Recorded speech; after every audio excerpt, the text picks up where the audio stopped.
Hey, I just want to let you know that this is a really good game. Oh my gosh, I love it so much. It's so fun to play. And I'm going to mention it in a little bit because goodbyes couldn't contain the excitement. It's so good. Sorry. When I was a wee game, Dave, my best friend had the Super Nintendo Entertainment System. It blew me away, because back home, I still had old reliable, the Nintendo Entertainment System, the regular Nintendo as I called it, and he had Super Mario Kart. So every time I went over to his house, I begged him, please, can we play Super Mario Kart? I love that game. I had never experienced a racing game quite like this before. And this was my first experience with a racing game on the Super Nintendo. Before F-Zero, I played Super Mario Kart. There's just something about that bright, goofy, cartoon racing style that keeps me entertained race after race. Simulation racing games are okay, but games like Gran Turismo with their hyper-realistic graphics and challenging mechanics, they just aren't my Rockman and forte. Also, I suck at them. But I want more than gear shifts and lap completions. I want weapons, power-ups, and wild cars. Super Mario Kart was the game that established kart racing as a genre, and other developers produced games that tried to imitate it. Like this one, developed by Vivid Image and published by Ubisoft, we've got Street Racer.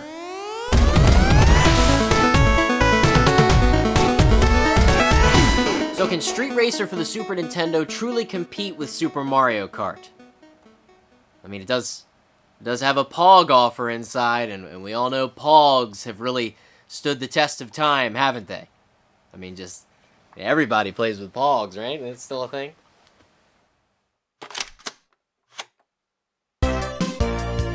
Mode 7.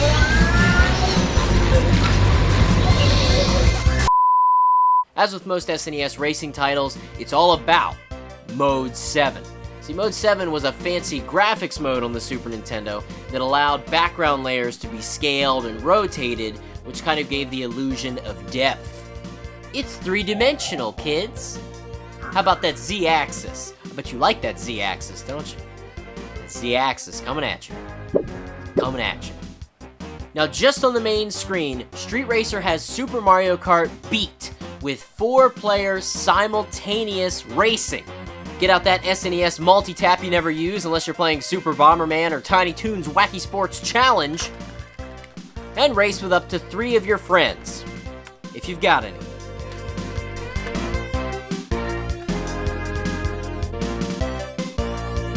I'll be your friend, but keep in mind, when we get horizontal, things is gonna get squished. They stuck with the horizontal split screen, which does work, but it's kind of difficult to see what's ahead of you, and it does cut off your butts. Cut your butts right off. Quick side note. Street Racer also made its way to the PlayStation and offered up to 8-player races simultaneously, assuming you had 2 multi-taps and tons of controllers. Well, not tons, 8 controllers, because it's 8 players. That's not tons. But the PlayStation game feels weirdly clunky, so I still prefer the 16-bit styling of the SNES version. Let's get into the meat of the streets with some game modes. You can waste your time with practice or go head-to-head against another racer, but we want to take on the championship. There are 3 main cup races to choose from, your typical bronze, silver, and gold, but an awesome feature of Street Racer is the Custom Cup. In the options menu, you can create and modify your own custom championship with up to 24 different tracks. This is a great option if you're having an old school game night and you want to just take it to the streets and race. Let's choose our racer. We've got 8 goofy characters to choose from. Sumo-san from Japan, Helmut from Germany, Surf from Australia, what's up, baby? Raphael from Italy, Biff Tannen from the US, of course, Suzulu from Africa, Frank from Transylvania, according to the manual. But don't the Frankenstein stories take place in Germany? Is that? Yeah, whatever. And Haja from Turkey, based on the Turkish trickster Nasreddin Haja, who was a symbol of humor in Turkey and was often portrayed as riding a donkey backwards as he gave advice to people. See? Always learn something new. Thanks, video games. Everyone has different karts with visible stats, and these stats make a huge difference in the races. Almost too much. It feels like the balance is off, and certain characters are not going to be very useful on the more difficult tracks. What if I want to use Chubby McSlowbutts? I mean, that's not fair. I mean, I can use him if I want to be in last place at the end of the championship, so it'll work like that. Hey, psst. Come in here, come here. Heard you was looking for some better stats. Look at this, take a look at this.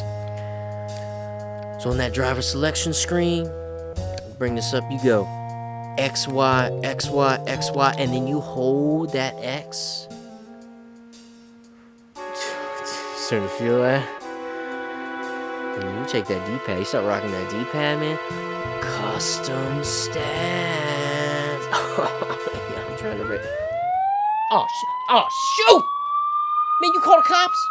I can't go back to prison, man. I'm out. You didn't see me here.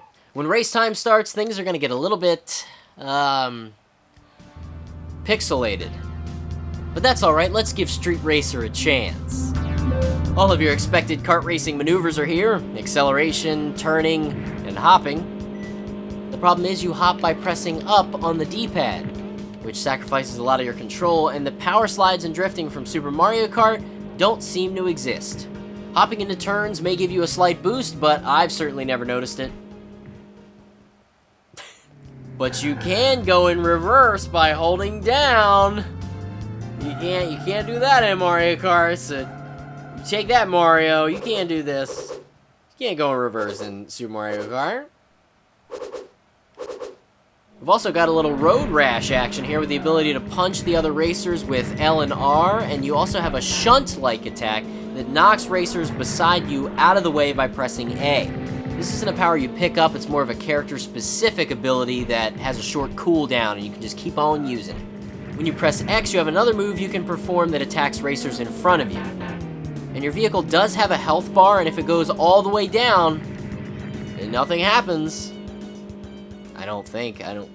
You don't blow up, or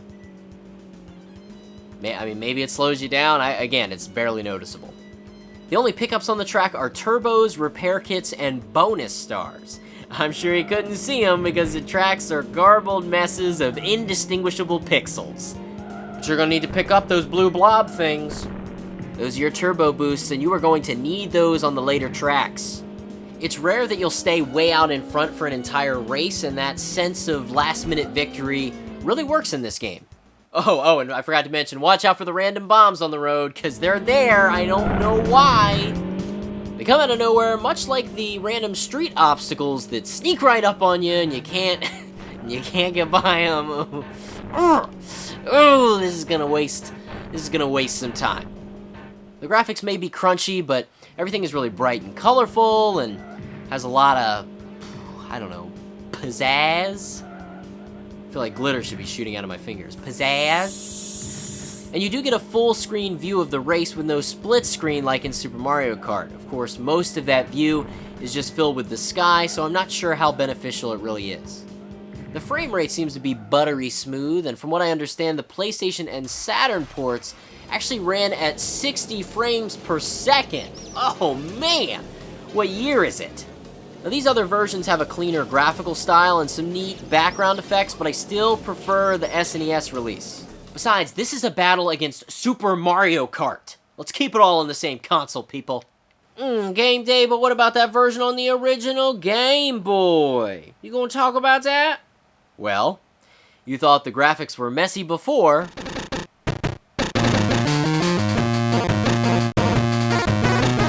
Feast your eyes on that.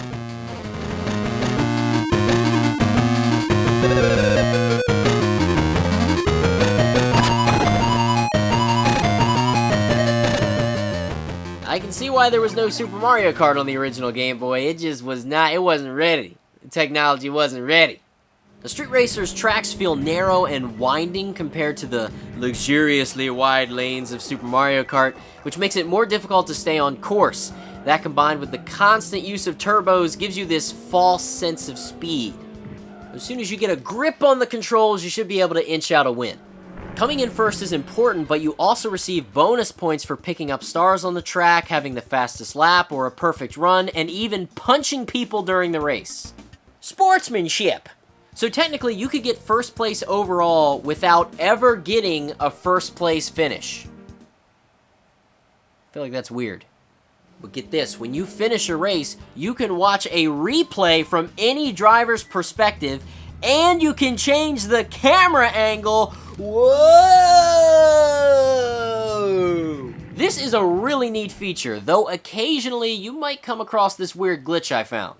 See, I just had a really good run on this race, but in the replay, if I start to rotate the view at a certain point and follow his movements, he completely forgets how he just drove and goes in reverse and runs into everything, and yeah, that is not what happened. That is not me. As you move through the championship, you'll be experiencing courses that are based on the different characters. Frank's got spooky tracks, Suzulu's got an African safari, and Sumo-san's got a super awesome nighttime cityscape. Complete all the courses and you've achieved victory.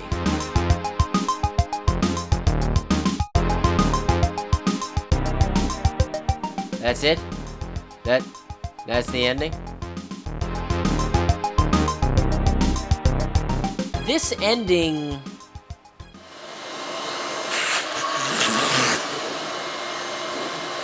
sucks. When I finish a racing championship, I at least expect a giant flying fish to poop out my trophy. This game has no fanfare, no credits, and it's just back to the title screen like you've accomplished nothing. Street Racer does offer 2 more gameplay modes to try and compete with Mario Kart's battle mode. The first is Rumble, and it's a death match. By ramming into other players, you try and knock them out of the ring. That's it. Takes forever. You could just sit in the middle of the ring and you'll probably never even get knocked out. The computers aren't terribly smart. It's super boring, but maybe, if you had a good group of 4 people that really have fun with each other, this might be interesting. Probably more because the people are cool than the game, but it's something to do with 4 players. The last game mode is soccer. Yes, it's what you've always wanted. Soccer, but while driving in a little go-kart.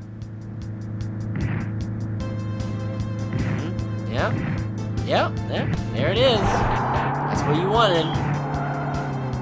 It stinks. Well, Street Racer isn't quite a clone of Super Mario Kart, but it definitely took some ideas from this genre-creating mega giant. Not using licensed characters makes everything feel a bit generic. The music is equally generic, consisting mostly of 90s rock riffs. But, you know, every once in a while there's a pretty good jam, like, oh, I hear one. That one's pretty good. It's pretty good. It's alright. I can deal with that one. At least they tried to add some new things to it with the 4-player racing, which is awesome, but the other gameplay modes, like Rumble and Soccer, those fell short. Like centimeters, like a centimeter. I'm not saying I don't like Street Racer. I enjoyed going through the championship mode and beating all of the different courses, trying out the different characters, but after that, there's not a lot of replay value. Unless you're gonna pick this up for a 4-player racing game on the Super Nintendo, I wouldn't go out of my way for it. So it seems my search for the Super Mario Kart killer continues.